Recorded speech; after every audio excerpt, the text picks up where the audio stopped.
দয়া, অনেকদিন হলো কোনো কেস হাত লাগছে না,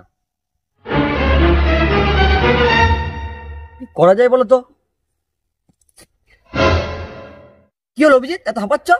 হ্যান্ডেল মেরে এলে নাকি? না স্যার, হ্যান্ডেল নয়, ওই খদনপাড়ায় 3টে ছেলে গাঁজা সাপ্লাই করছে। কি চোদন পাড়া? চোদন লয়, খোদন পাড়া। চলো কেসটা হ্যান্ডেল মেরে আসি। হ্যাঁ স্যার চলুন, কোন মেরে আসি।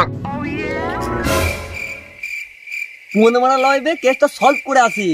আগে কানে মেশিনতে লাগা। হ্যাঁ স্যার, মেশিনই তো খুঁজছি। বোকাচোদা, ওই মেশিন নয়, কানের মেশিন। আহা, চলুন চলুন।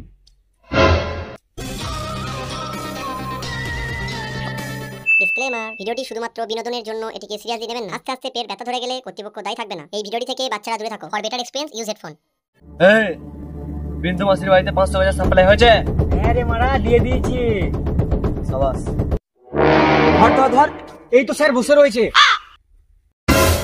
কেন মারা, আমরা সিআইডি বটিতে চুলচোদা।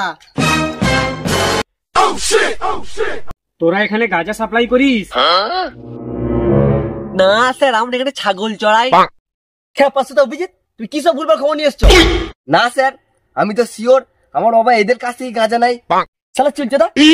এই সত্যি করে বল, গাঁজা কোথায় রেখেছিস? না হলে মেরে গাঁড় ভেঙে দেবো। না স্যার, আমরা গাঁজার ব্যবসা করি না।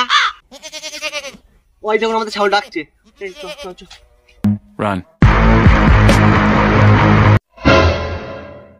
স্যার ওই দেখুন গাঁজা।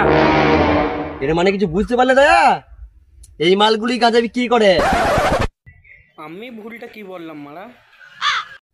দাঁড়িয়ে আমার বুক কি দেখছো? ধরো আমাকে না, এই বুক কাছি, ধরো।